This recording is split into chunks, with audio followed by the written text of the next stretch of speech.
just if you're replacing it on a file share that everybody's going to be running that, you really need to think hard about, are you going to be trying to start 400 beacons or, or something like that. So think long and hard about those.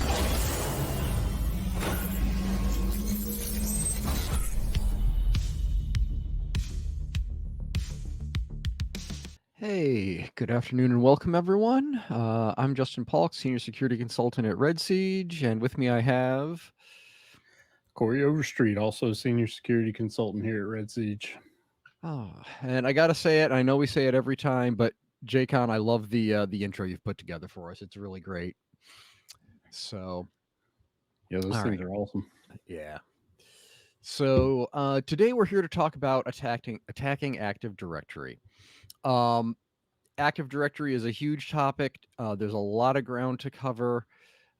It's the main place that we, do most of our work on an assumed breach test. So this is going to be sort of a 5,000 to 10,000 foot view. We're going to be discussing some of the tools that we use both to analyze Active Directory and find interesting things to pull out, and some of the tools we actually use to carry out attacks, and then talking a bit about attacks we've actually seen in client environments before. So we're going to start with what is Active Directory and why do we care? So Active Directory is Microsoft's solution for storing and sharing information about users, groups, computers, and other objects on the network. It also has group policy objects that lets it control settings across the domain. And it also handles authorization and access control for things talking to each other in AD. It's built on top of LDAP, so you can communicate with it that way if you want to speak that directly. But like I said, we find a lot of stuff in there, and on an assumed breach test where the client has given us a set of credentials and a machine to start on, and we're basically simulating a user that got phished, we're basically living in Active Directory almost the entire time. Yeah, and because Active Directory has been around for so long, there's a lot of technical debt that just kind of piles up over time that the things that Microsoft are fixing nowadays don't always it's not always retroactively fixed. So and that's kind of where we come in, trying to find those things that we know we can exploit. Yeah. And then there's the tech out of things that, an administrator 20 years ago did and everybody forgot about and never cleaned up. Or if you've gone through a round of mergers and acquisitions and suddenly you're trying to shoehorn several corporate directories together, there's almost certainly going to be exploitable misconfigurations in there as they try to jam things, into one coherent whole. Yeah, that's one of the biggest things I come across is these companies that over time they acquire other companies and they try to glue everything together, and it's just you never know what you're going to find. So Yeah. Okay. So I've covered this mostly through when do we exploit AD? Again, it's mostly assumed breach tests. Occasionally, if we're on an internal network test and we've managed to compromise some domain credentials somewhere, we will shift gears and move to attacking the domain. Because a lot of times these days, the Active Directory environment is much more exploitable than the internal network environment. There's just been a lot of attention paid at the network level over the past couple of decades, so there's not as much there a lot of the time. yeah, and there's also a lot less of the just ports exposed and the exploits are being released for it. A lot of them are starting to come down more to the authentication issues with those services, and the most common ones we see are Active Directory related. Yeah. Okay. So we're operating in Active Directory. What are we looking for in AD? There's a bunch of different things we're looking for here because it's so intertwined with the modern corporate environment. Uh, Credentials is the simplest thing. You can still absolutely find, valid credentials in fields in a user or computer's Active Directory parameters. Things there's the user password field, the Unicode password field, Unix user password. Uh, what's the MSSFU 30 password? I haven't seen that one before, Corey. So that one was one that I didn't know about either until I read the blog there from Oddvar Mo over at Trusted Sec. He was pointing out the MSSFU30 password and the OS400 password. I think those are related to older mainframe uh, type deals. I've never come across those, but I wanted to shout them out just in case there's others in the crowd that have seen those before. Yep. And they're not just in password fields either. I've gotten them from the description and comment fields as well. So Yeah, and something a lot of, or well, I say a lot, some of the administrators that we've come across didn't realize that pretty much every user in Active Directory has full access to a lot of these attributes, at least read access. So, once you get a hold of a copy of Active Directory, at least with just the attributes and stuff, you can see a ton of information, including all the notes and descriptions that the IT personnel have put in there. and you can also find good information for phishing in there, like phone numbers, job titles, depending on the environment. Oh yeah. Um, Other things we find, excessive privileges is one that we see a lot. Users that have been, otherwise low privileged users that have for some reason been added to a privileged group, or somehow maybe through a group membership they've got control of a GPO or something like that. It's one of those things where if you're just looking at the user account and sort of looking at the groups without any context, it's not going to stand out to you necessarily. But with some of the tools we're going to talk about, you can see real easily, oh, this really blows open what I can get at with this user. So Yeah, and kind of going back to the technical debt thing, I've seen where, users are trusted across domains. And because they wanted to try and solve as many of the compatibility issues between the domains, they'll throw the authenticated users group in from one domain in another's group, and not realizing that it's nested three times up to a group that actually owns half the computers in the domain. It's wild, just how much Bloodhound coming along started discovering these crazy attack paths that no one had even thought to look for. absolutely. Um, Other things we look for are computers with either constrained or unconstrained delegation. Delegation is a mechanism Microsoft built in to basically allow a computer to act on behalf of another user.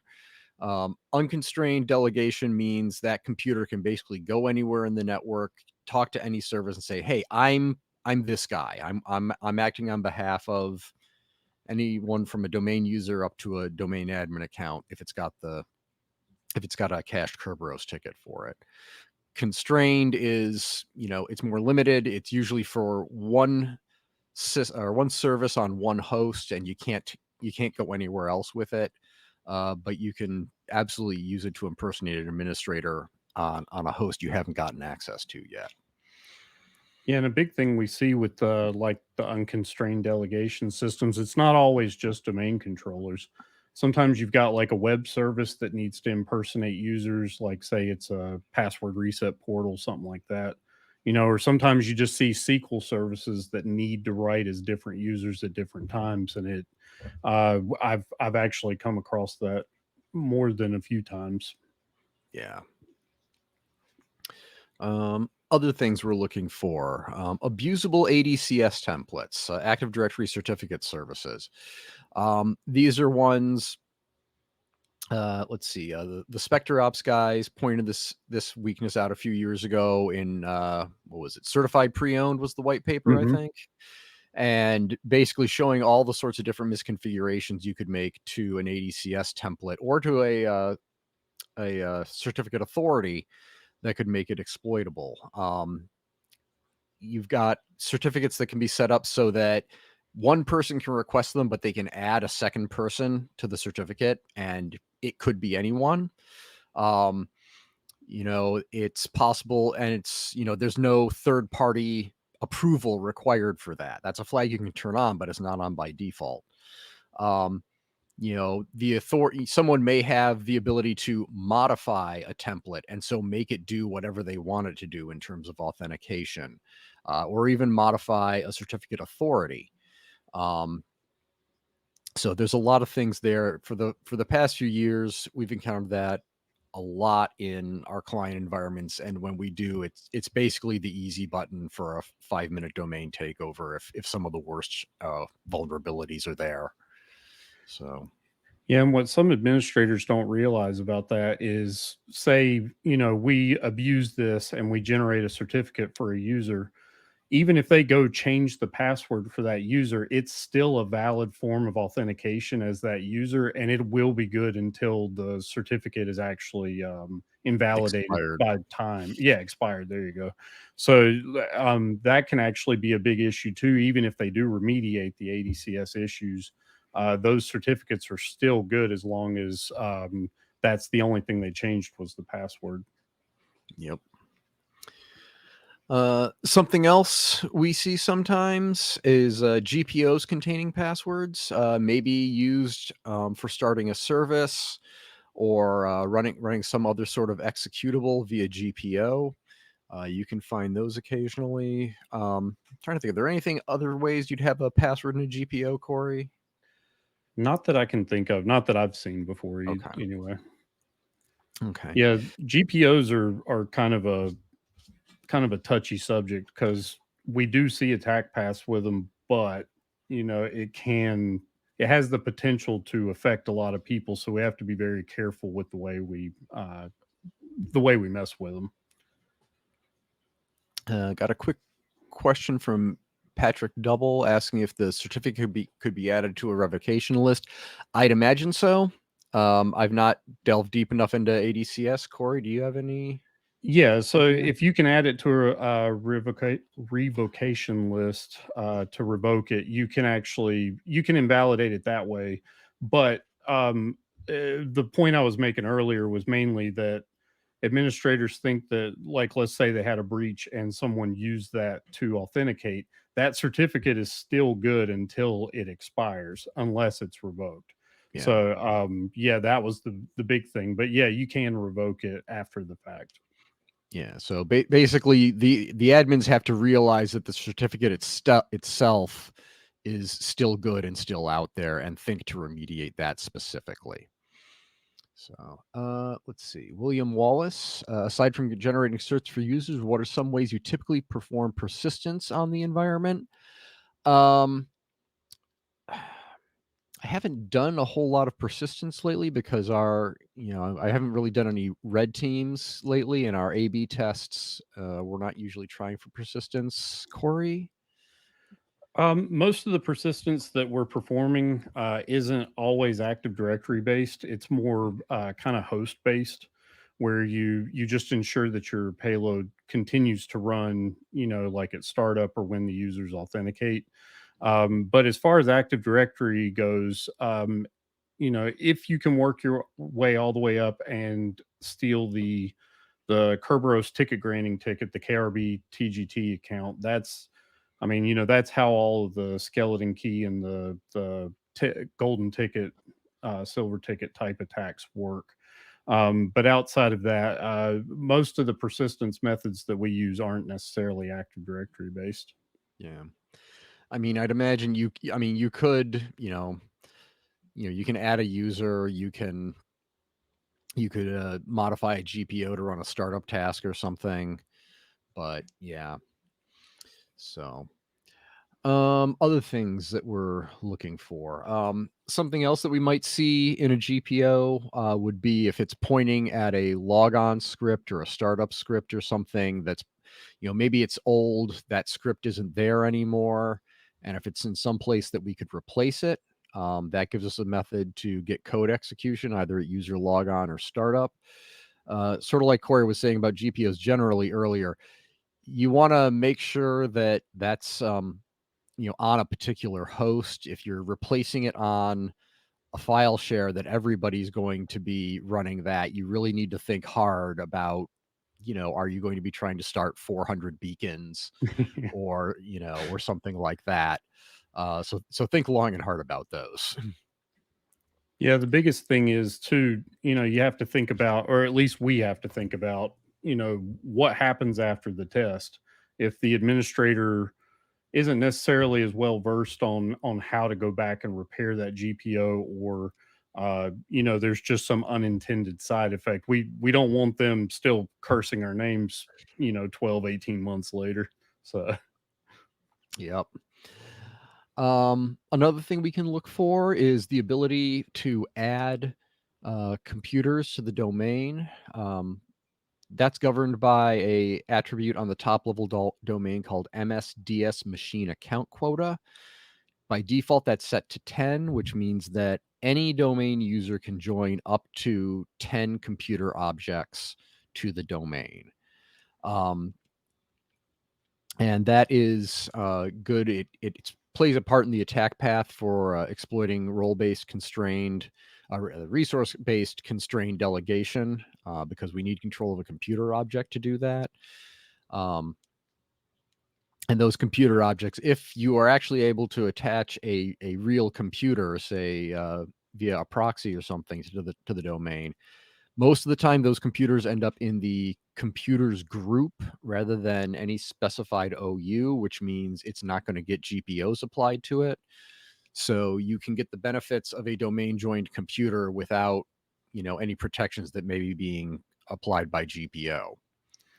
yeah, having full administrative access to a domain join machine can give you a lot of uh, foothold to attack with. Like say they're using SCCM to push out software. You now have admin access to dump memory and pull those credentials out of memory. Any kind of software that gets installed, you have full access to record how that happened and what kind of authentications happened. And not to mention just the fact that you can pretty much full out run your tools within their environment without any kind of visibility or mitigations in place. Yeah. And the last thing we are looking for is pre-created computer accounts, pre-2K machines. Um, these are machines that were usually created with some of the older tools for managing devices in Active Directory that are created in such a way that the machine's password is the same as its object name. So, if you've got a machine RSL server, and it's a pre-2K machine, it very well could have the password RSL server.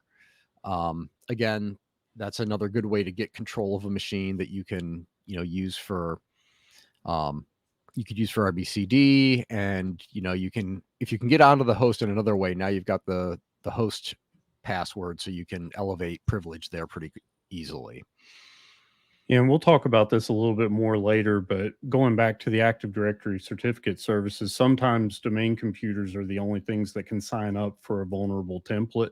So Yep. having control of that computer object that you added yourself, the computer doesn't have to be online for you to be able to abuse things like that, like Yeah. physically online. Yep. And I've definitely been in environments where there were pre-2K machines that didn't exist, but they were still hanging out in AD. Yeah, a lot of times you'll see these computer objects that are reporting as like Windows XP or Yep. Windows Vista or something, and they said, yeah, we decommissioned that 12 years ago, and you're like, well, but the account's still active, and we now know the password. Yeah. Let's see. Another question from William Wallace. When getting onto various hosts, has the existence of WDAC or App Locker on any of your engagements ever created any obstacles for you? And if so, how would you usually get around that? Yes. App Locker or any other sort of application control absolutely has created problems for us. Getting around it isn't necessarily an Active Directory thing. That's more a question of, maybe finding a binary on the host that you can replace with one of your own, or getting a DLL into something it'll hijack it and let you run your own code, but that's not really an Active Directory thing. Yeah, just quick, I would say look through the living off the land binaries and scripts, the LOLBAS Lolbins. page. They do have a lot of application allow list bypasses there, along with just looking at stuff like app domain hijacking. But yeah, like Justin said, we'll we'll be glad to answer those kinds of questions in Discord after we run through this. Yeah. Um, okay. So that's what we're looking for in AD. So the next question is, how do we analyze AD? How do we find these things um, that we're looking for? Corey mentioned a little while ago that Bloodhound was just an absolute game changer for finding this sort of stuff. Again, it's a Spectre Ops tool, and basically what it does is it will slurp down the entire contents of Active Directories, all the objects, all the GPOs. It'll go through, it'll analyze all of them, figure out what the relationships are between them in terms of permissions and ownership and things like that. And then it'll build it all into a graph that you can browse through and query and try and find, some of these exploitable configurations or misconfigurations. Um, I mean, yeah, I can't imagine doing half the stuff we do these days without Bloodhound. Yeah, one of the best parts of it for those who aren't familiar, it draws out graphs so that you can set a starting point and an ending point. Say there's a host I really want to get on because I know that I can see in here that there's sessions from users that I would love to compromise. So I can set custom starting and ending points and say, all right, what can I exploit? How many steps is it going to take for me to jump from my current position through my group memberships, through my computer's group memberships, that kinds of things, all the way over to this host? And most of the time, you're looking at how can I get to domain admin? How can I get to enterprise admin? But that's not always, the goal of a test. Sometimes you just need to find, can I get into the SQL databases? Can I get into this file share that has, Mhm. a lot of proprietary data? Those kinds of things. So yeah, Bloodhound is amazing. Yeah. Um, yeah, and it's really good for just getting an overview of the domain too. You can sort of tease out an organization, how a client network is organized. Like, okay, all the devs are in this group, legal is over here, anybody who has access to the HR stuff is in this group, and depending on the naming schemes for their computers, you can do similar things with workstations or servers. So it does make it a lot easier to pick out particular targets. You've got something specific you're going after other than DA. Um, the one thing I will say is that Sharpound, which is the tool that does all the data collection, can be very noisy. So if you're on an engagement where stealth is one of your goals, you need to think long and hard about how or if you want to run Sharpound and how you can try and run it more quietly. Adding delays between requests, adding jitter, things like that. So it doesn't just set off a lot of alarm bells for the blue team. Yeah, there's also been tools released where you can manually make the LDAP requests across the network and then parse those offline into files that would be compatible with Bloodhound. I think there's one called BoffHound that'll do it, as Okay. well as there are other boffs where you can make just raw LDAP requests. And once you have that data, you can parse it into a ingestible format for Bloodhound. Okay. I didn't know about that. So even I'm learning here today. Mm. Um, Sort of on a related note, there's a Microsoft sysinternals tool called AD Explorer. Um, that it's an older tool, but it's basically an Active Directory browser. Um, any user should be able to authenticate to the DC with this tool and just connect to Active Directory and just start browsing through it. It doesn't do any analysis, but it does. Again, it sort of lets you see the organization. It lets you see the attributes that are on everything. It doesn't really do GPOs. but it does. Um, you can make a snapshot of Active Directory and download that, and there is a tool 80 snapshot explorer.py that will convert that into a form that Bloodhound can ingest. There are things that won't give you, like again, the GPOs and the and sessions, but that is another way to do it, and we've done that sometimes before when for one reason or another Sharphound it just isn't working. Yeah, if you're needing to be kind of low and slow and quiet, 80 Explorer's not always the greatest tool. But when you just need to kind of start examining things and you just absolutely can't get Sharphound up and running, it because it's signed by Microsoft, most of the time it's allowed in most environments. But again, like Justin said, if you're an Active Directory admin, if you're used to the Active Directory users and computers Yep. module, it's pretty much just a different version of that, but in the exact same format. Yeah. Oh, here we go. Fiction is asking if there are rules against Bloodhound, how would you make it land your victim or somehow try to tunnel it? What would be your approach? I mean, if there were, so it's going to depend on what sort of rules we're talking about. If it's an app locker thing, then we could try to proxy it, um, or use one of the BOFs that Corey mentioned. Um, the other option the other option on the defense side, if they've got some sort of network detection and blocking in place, that's a little harder to get around. Again, those BOFs that Corey mentioned might be useful, but in that case, it's going to be a matter of, we've got to figure out a way to gather the data without triggering whatever response they've got in place. Yeah, there's a Python script that'll gather quite a bit of it as well. Bloodhound.py. You can tunnel that through a beacon, Hmm. which can work, but again, it's going to be just rapid fire LDAP requests, which may get you called as well. But yeah, another way, kind of like I was saying earlier, you can make the raw LDAP requests.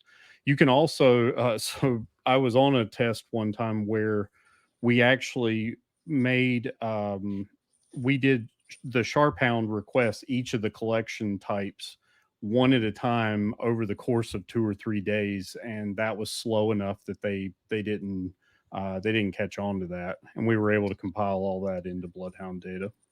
Okay, cool.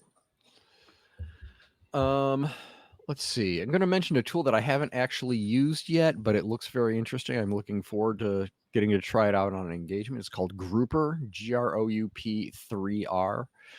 Um, so Bloodhound goes through and looks at the relationships between objects.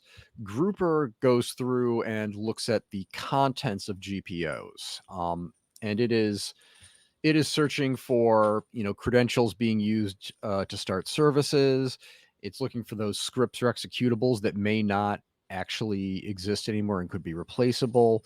It looks for users being added to important local groups like RDP users or the local admins group, and feeds that all out. Like I said, I haven't tried this yet, but it looks interesting. So um, and then we've got Certify and Certify. These are specifically for looking at ADCS issues. Certify is a .NET assembly. You can run it using like execute inline assembly or inline execute assembly or BOF.NET or something in a beacon. Certify is a Python tool you can run through a proxy on your beacon. And basically what they will do is they will query AD and the CAs and basically pull down a list of certificate templates and how they're configured, and also the configurations for the CAs themselves. And they've got logic in there to analyze and say, okay, is this configured in such a way that it's um, that it's exploitable using one of these attacks that SpectreOps identified a few years ago. Yeah, and I would say too on the certified, they have identified additional vulnerabilities in ADCS configurations. So I think they're up to like 13 or 14 now, Yeah, they and some of them get like pretty esoteric. Like you got to have a lot of check boxes before it'll work. But I mean, if it's there and it works, might as well. So Yep, pretty much. Okay, so those are the tools we use to look at AD, dig through AD, and try and find these exploitable vulnerabilities. Uh, Once we find them, what tools do we use to exploit them?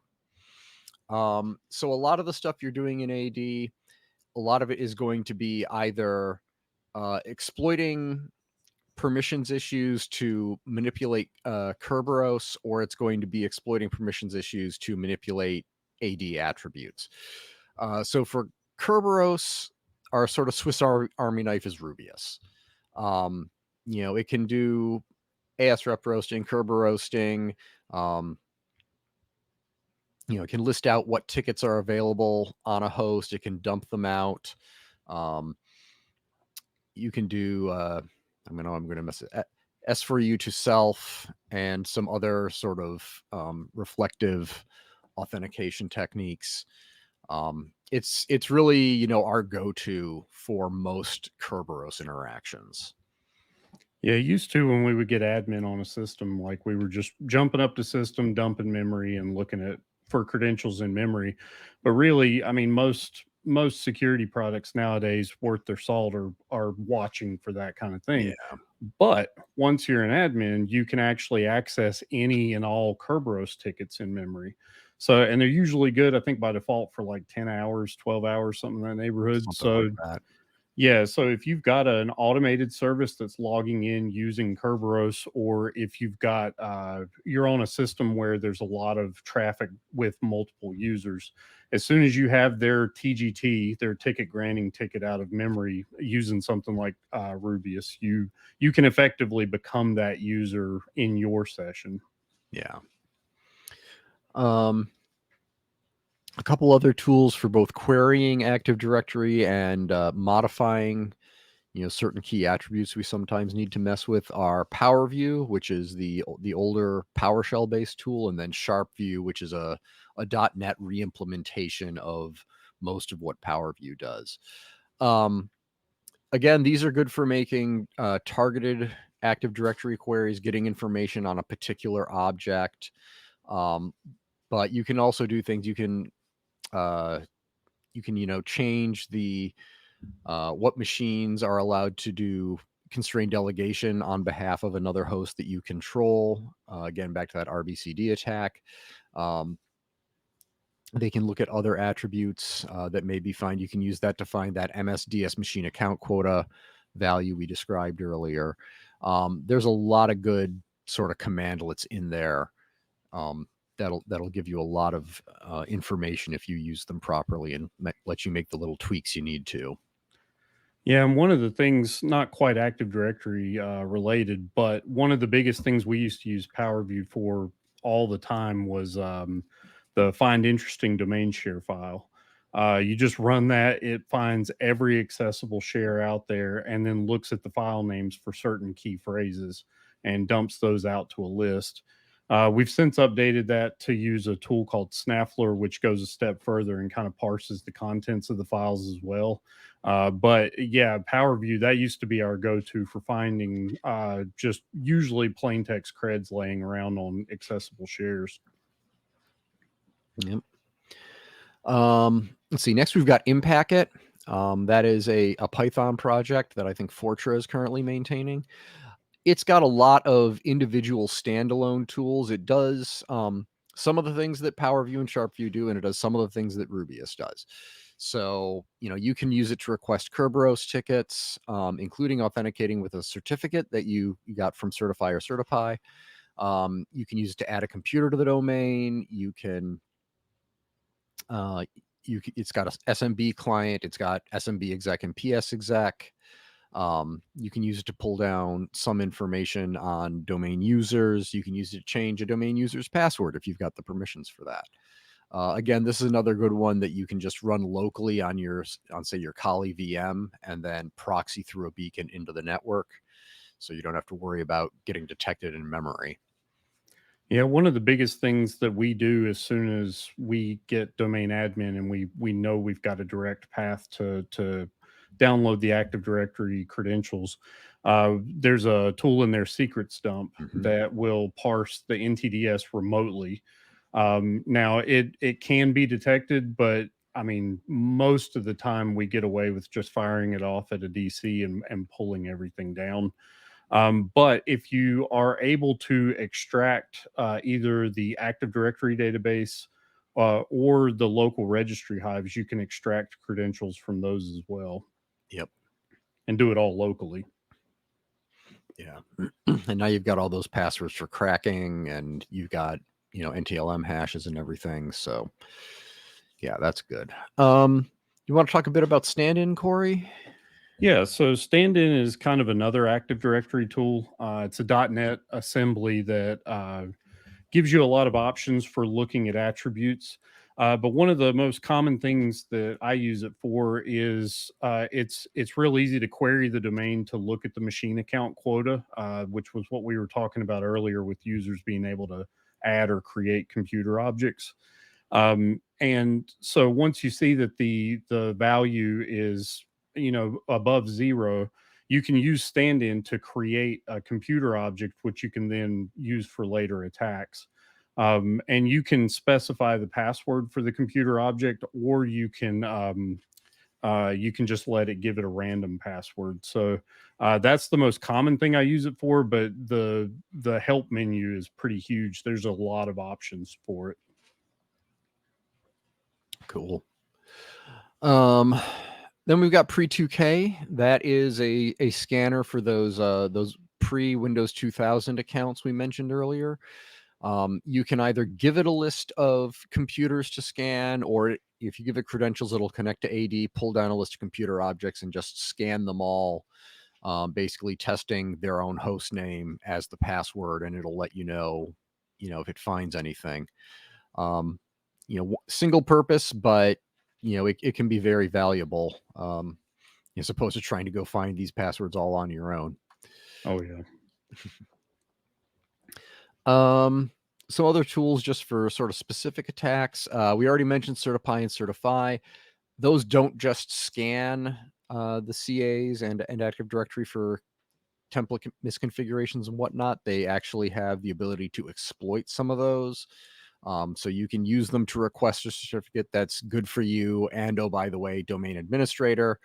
Um, you can even use them to actually modify the configuration of a template to change it into something that you can use more directly.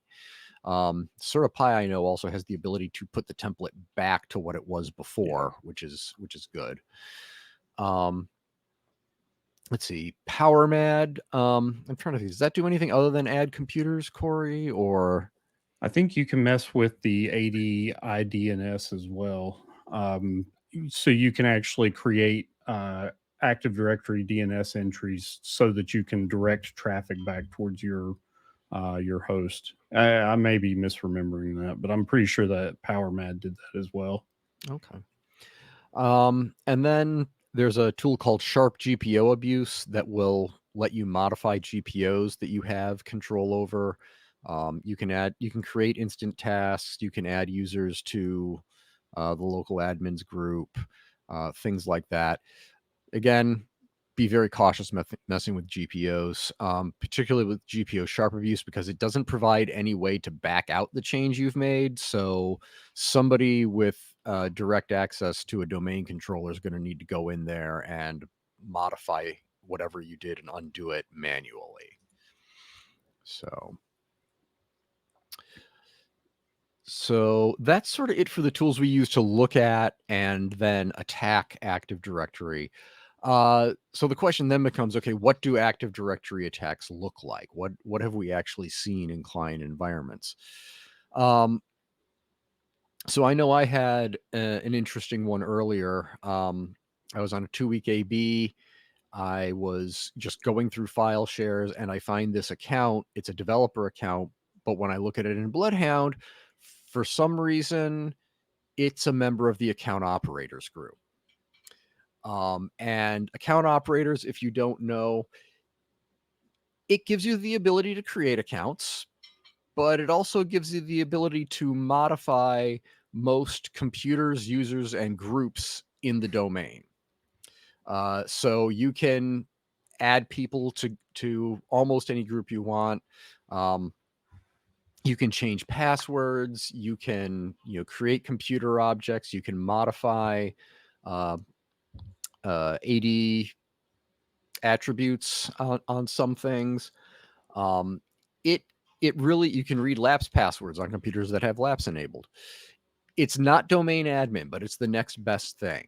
The only thing you really can't do with account operators is basically touch anything at tier 0. So you can't mess with any domain admin accounts, the domain admin groups, DCs, backup operators, anything like that's off limits. But just about everything else you can go after. Um, so I took that. I had already found that there were machines in the domain enabled for constrained delegation, or rather unconstrained delegation. So I set things up so that I could do a constrained delegation attack. So I found this computer. I did constrained delegation against it to get a domain admin account able to access that host on SMB. The next step would have been to get a beacon running and then try and coerce some sort of authentication back to that computer so that now I could take advantage of the unconstrained delegation and move to full DA from there. Unfortunately, I could never get a beacon running on that host. So I got stopped like this far from taking over the domain. And there's That nothing was more frustrating. frustrating than that. Yeah. Um, I don't know. What are some interesting ones you've seen, Corey? So one of the most common things that I do when the machine account quota is high enough and there's no other mitigations from stopping us adding a computer object. So I think it was Praetorian wrote a blog post about using um, you create the machine account object, then you use something that would coerce authentication, like Petit Podum or through the spool sample, something like that. And you would pull in a higher privileged account to come to that computer object and give it the ability to act on behalf of any other identity in Active Directory. And then from that point, you can use Rubius and through some crazy black magic, manage to pull a constrained delegation ticket, a resource based constrained delegation ticket to the host that you have a beacon on and actually give yourself system level access. And so, you kind of, once you run through that a couple times, you can actually escalate privileges locally just because you were able to add a computer object to the domain. Yeah. Um, I'm trying to think of some other good ones. I mean, I know I've absolutely seen attack chains where, it's 6 or 7 steps long and it's like, okay, my domain user has access to this server over here, um, that, may be able to enroll in a certificate template that I can generate. Um, I can take this computer object, generate a certificate template or generate a certificate, add the DC as the other computer on that, and then dump ntds.dit that way. Um, it's really all about chaining these vulnerabilities together most of the time. You've got a few things that are just one hop directly there, but a lot of time it's going through the graph and chaining the details together. Yeah, on a recent test, I was able to compromise the SCCM credentials, which had administrative rights to all the workstations in the environment, but it did not have anything but RDP access to the domain controller.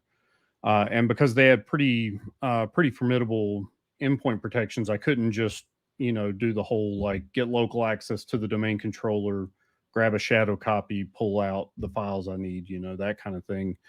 So after I was going through file shares, I found an account that had administrative rights to all of the servers in the domain, but it did not have domain admin and it didn't have admin to the workstations. So I had to use both of those accounts in combination. So we talked about in Packet earlier. There's a few different remote command shell tools like WMI exec, SMB exec, PS exec, that kind of thing. So I used WMI exec to get a remote command shell as that server administrator, made the copy of NTDS and the registry hive I needed to decrypt it, and then used RDP as the SCCM account and copied it back to my test host because I had admin access. So I kind of had to do the alley oop there to get it off of the domain controller and Nice. back to my machine. But I was able to compromise the domain because of that, because I was able to compromise both of those accounts. So they did a great job of segregating privileges there, but because I had access to both, I was able to pull that off. Nice. Okay. Is anyone else out there in Discord have any questions for us? I know we went through a lot of stuff very quickly. Like I said, I mean, literally, there are week long courses delving into all of this. So, oh, I do want to mention also, I just gave a talk on this at TriCon this past weekend. The slides are up on our webpage. JCon just flew in a link there, so you can go check those out. It covers a lot of the same material if you want a sort of a written outline. Okay. If I am not seeing any more questions, I guess we'll call it there. So thank you, everyone. We really enjoyed having you all. I hope everyone learned a lot. Feel free to hit us up on Discord. Come out for the Wednesday Offensive tomorrow and every Wednesday. And we will see you all around the internet. Hey, thanks everyone.